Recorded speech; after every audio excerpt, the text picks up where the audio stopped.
Ата шейіт деген жердің тарихын айтып бересіз? Шейіт деген тарихын айтып берейін.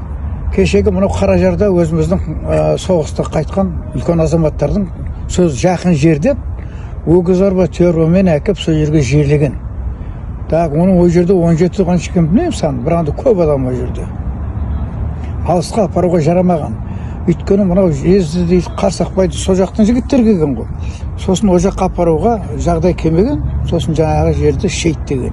О жерде кеше мен өзім есім білгенше ол арада қамыс болмаған. Сосын бірен саран сол жергілікті халық қойып жүрді ya шейітке. Ол шейіт деген жерде менің шешем 58 жылы ма қайтқаннан кейін сол кісі ең ақырғы болып жерленді.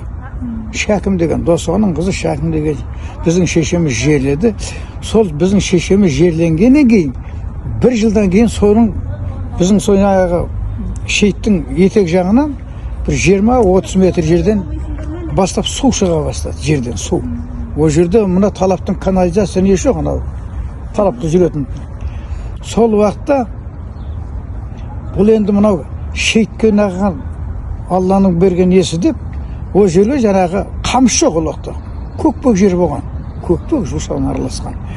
Сол 1-2 жылда жаңағы су үлкейе бастады. Ақырын бұлақ үлкейе берді. Сода енді 1-2 жылдан кейін құрақ деген өсті жаңағы, қамыс. Білдіңіз бе? Сол өсіп, ақырағында үлкен, тоқай болып кетті. О жерде ол өрте, ондай не болған жоқ. Ол бергенше, сол ақырағында жаңағы қамыстың даты көптігі сонша болды, ойға қарай өседі ғой, мынау қырдан ойға қарай. Мынау Әмірәлі әкеміздің өмірі Жылғара дейді. Жылғара сол екі ортаға қарай жаңағы қамыс басып кетті. Енді қазір солай болып кеткен шығар. Енді жаңағы жастарға айтатыным, өткеніңді білмесең, болашағың бұлыңғыр болады. Ата менен елге көреді, жаңбыр менен жерге көреді деген аталарымыз. Мынау біздің аталарымызда мынандай бір жақсы не бар. Арудан асқан жан бар ма, қымыздан асқан дәм бар ма? Екі жақсының басын қоса білген қазақта ел бір ма деген. Осындай жақсы аталарымыздың сөздерін жиі ұстап, жиі қолданып жүрсеңдер жаман болмайсыңдар. Тек қана жақсылық болады. Оған сенім